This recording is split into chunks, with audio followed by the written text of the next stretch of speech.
उसी नैनागिर के गांव में जो अजैन बंधु हैं, खबर पहुंच गई, चिट्ठी पर्ची पहुंच गई, इतने लोग हैं, वहां से भोजन बन के आएगा, रहेंगे। जितने दिन रहना होगा रहेंगे, और जाते साथ कुछ देकर के भी जाएंगे। तो ऐसा करके वहां डर तो था ही, लेकिन कुछ निश्चिंतता भी ग्रामीण भाग में रहती थी। पर नए आदमी को तो डर, पुलिस को तो खतरा, पुलिस से उनको खतरा और उनसे पुलिस को खतरा। अब जब संघ की बात आई, आचार्य श्री के सामने बात रखी गई कि आचार्य श्री, इलाका इस रूप में चर्चित है, सावधानी रखना पड़ेगी। तो आचार्य श्री ने कहा, चिंता मत करो, जिनके पास रहता है उनकी यहां वो जाते हैं, हमारे पास है क्या जो हमारे पास आएंगे। ऐसा कह के निश्चिंत कर दिया। लेकिन फिर भी रात में कोई चौकीदार, कोई एकाध श्रावक क्षेत्र पर रुकते ही थे, क्योंकि रात में ध्यान रखना पड़ेगा।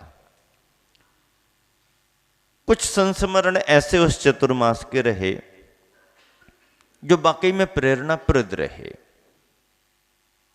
जब लोगों का बहुत आना जाना शुरू हो गया,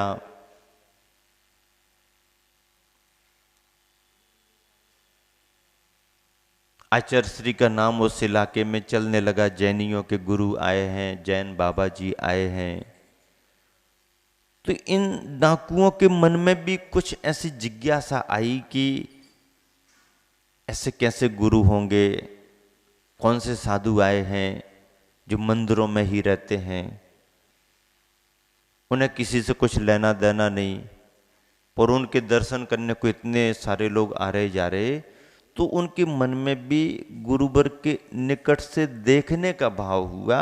अपनी भाषा में कहें कि उनके मन में शायद दर्शन करने का भाव आया होगा, तो दर्शन करने की भावना बनी।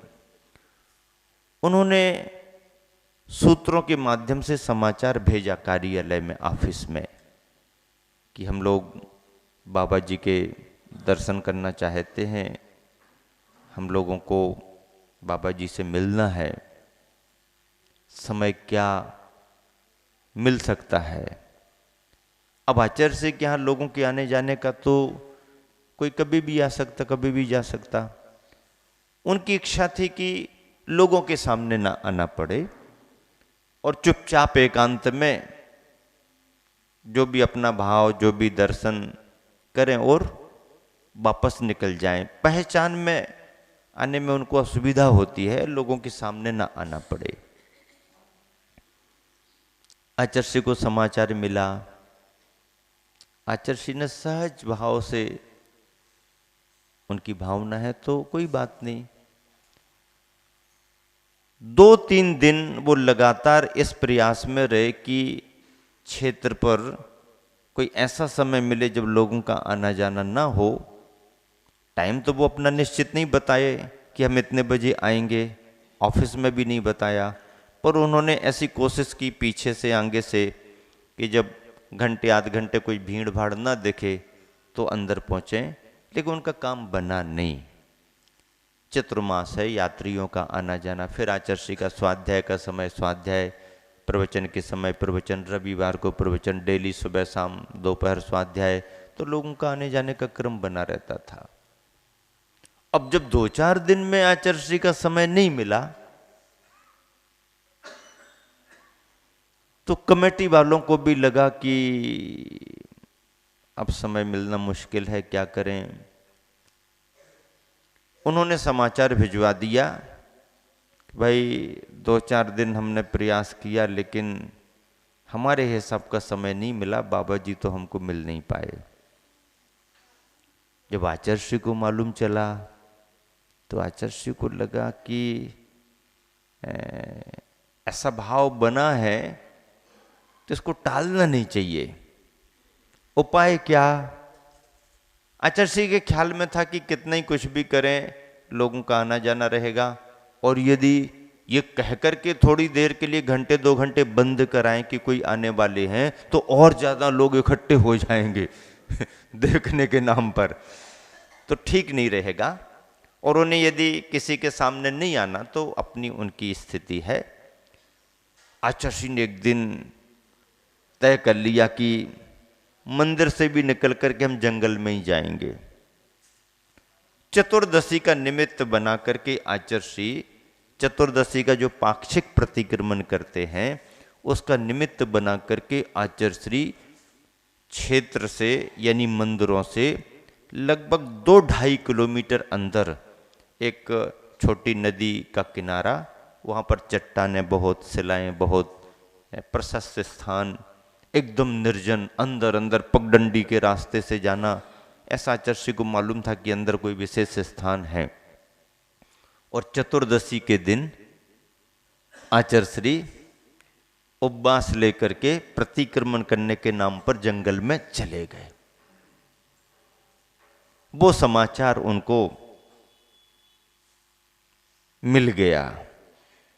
आचार्य गए, बैठ करके अपना पाठ वाठ करते रहे। देखो निर्भीकता भी अपनी सद्भावना से आती है। मन में अपने निरपेक्ष भाव है, अच्छा व्यक्ति हो बुरा व्यक्ति हो ये तो आते जाते रहते हैं, लेकिन कोई है तो कुछ होना भी चाहिए। शाम 4 बजे तक आचार्य वहां रहे।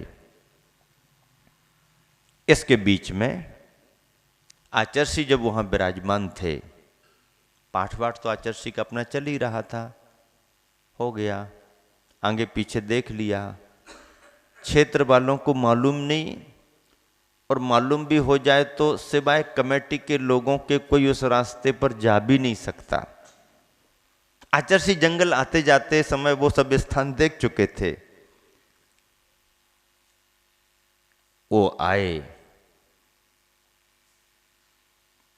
बैठे, जो भी अपनी भाषा में उन्हें बोलना बोला, आचार्य ने सभी बात को सुना, सद्भावना प्रकट की, प्रेरणा भी दी कि जो भी है अच्छे बुरे का भी ध्यान रखना, बुराइयां अंततः बुराइयां ही होती हैं। भले ही मजबूरी में मार्ग अपनाया हो, लेकिन ये मार्ग हमेशा के लिए अच्छा नहीं है। और परिवार का ध्यान रखो, समाज में रहो, समय निकल जाता है, बातें भूलनी चाहिए, और जो भी शेष समय है उसका उपयोग अच्छे से करो। जंगलों में रहना, छिप करके रहना कहीं ना कहीं परेशानी का कारण बनता है। और ठीक है, उन्होंने अपनी भावना भी रखी कि इस वजह से ऐसा वैसा, ये वो, जो हुआ हुआ। धर्म तो ये कहता है अपने कर्म से भाग्य से होता है, पर यदि आपका मन बने, आप लोगों का मन बने, तो इस रास्ते को छोड़ो और अच्छे मार्ग पर आगे बढ़ो। जो भी उनके मन में भाव आया, सहज श्रद्धा से नमस्कार करके, अब लंबा समय होने पर यह समाज को चिंता, आचार्य उपवास करके जंगल में गए हैं, कहाँ होंगे, फिर समाज को तो कुछ पता नहीं, सामान्य जन को पता नहीं, लेकिन कमेटी वालों को तो आभास हो गया था। आचार्य ने चर्चाओं में ये संकेत दे दिया था, यहाँ आने में यदि उनको असुविधा है तो मैं ही जंगल में चला जाऊंगा। तो कमेटी वालों को आभास था, और आभास ये भी था कि आचार्य ने कौन सा स्थान देख लिया है जंगल आते जाते समय।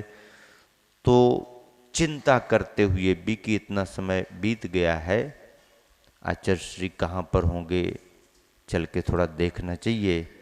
और जैसे ही कमेटी वाले बातचीत करते हुए आगे बढ़ रहे थे, आहट आते ही और उन्होंने गुरुदेव को नमन करके बस आगे बढ़ करके और क्या करेंगे, जैसे ही मालूम चला कोई आ रहे हैं तो अपने हथियार से आवाज करते हुए संकेत दिया, हम आए और हमारा काम हो गया। ऐसी घटनाएं घटी हैं चतुर्मास में, प्रत्यक्ष घटनाएं हैं। जैन समाज को तो अपने गुरु मिलते ही रहते हैं, ऐसे लोगों को मिलते कहां। और गुरुवर के पुण्य से, गुरुवर की प्रभावना से ऐसे ऐसे लोग भी किसी न किसी रूप में गुरुवर से प्रभावित हुए। परिणाम बहुत अच्छा निकला, भले ही विलंब से निकला, लेकिन परिणाम ये निकला कि धीरे धीरे धीरे धीरे उनके मनों में परिवर्तन आता गया और उस रास्ते से वो हटते गए।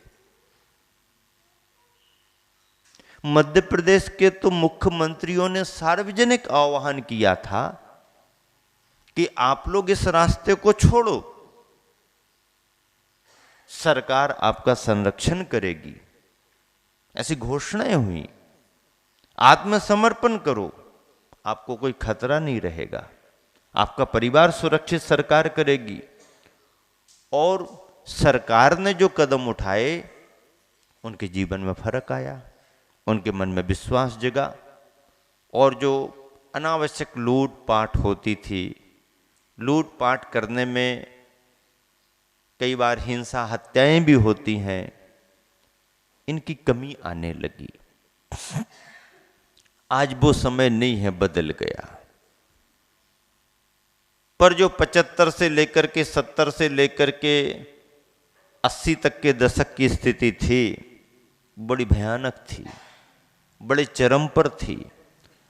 उस समय में आचार्य ने ऐसे बीहड़ जंगलों में चातुर्मास किया, साधना की, संग पर कभी कोई आपत्ति नहीं आई,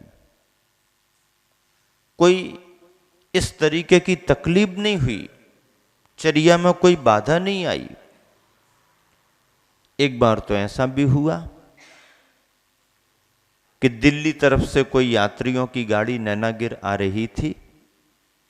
उन्हें ऐसा कुछ आभास जैसा नहीं था, सुन तो रखा था ऐसा ऐसा, लेकिन ये मालूम था कि दलपतपुर से सीधा रास्ता चला जाता है।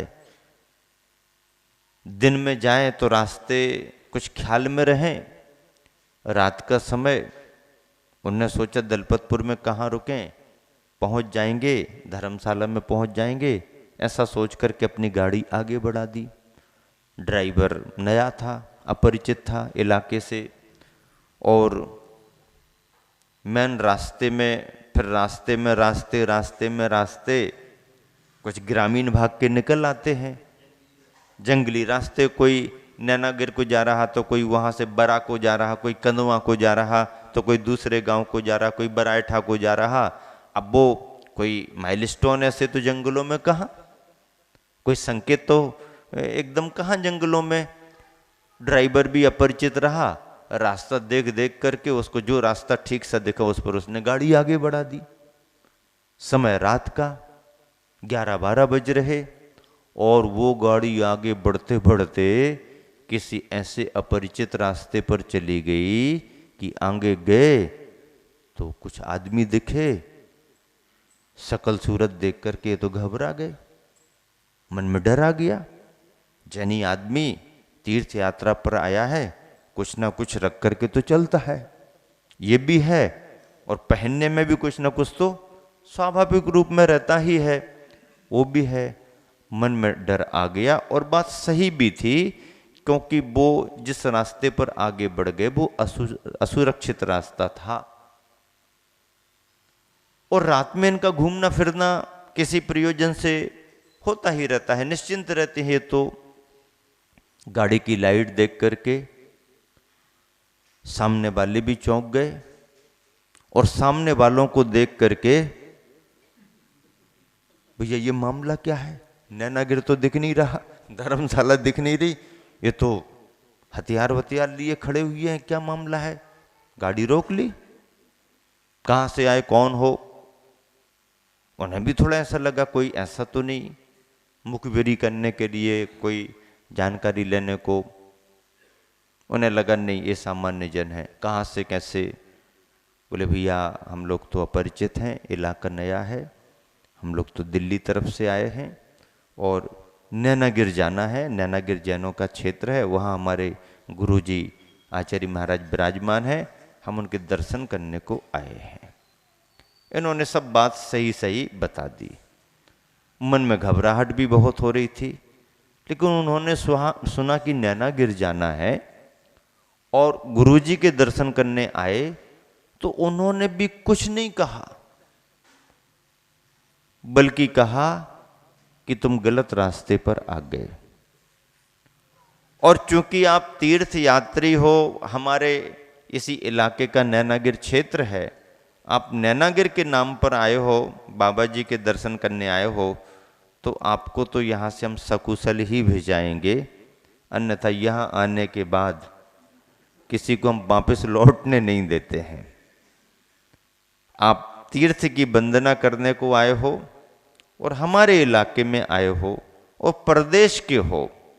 यह कहते हुए उन्होंने कहा कि मैं इसलिए आपको छोड़ रहा हूं कि यदि ऐसा कुछ यहां हो जाएगा तो तुम्हारे नाम पर हमारा पूरा इलाका बदनाम हो जाएगा, कि यात्रियों को भी परेशानी होती है। आप धर्म भाव से आए हो, आप गलत रास्ते पर आ गए, चलो हम आपको नैनागिर के रास्ते तक छोड़ करके आते हैं।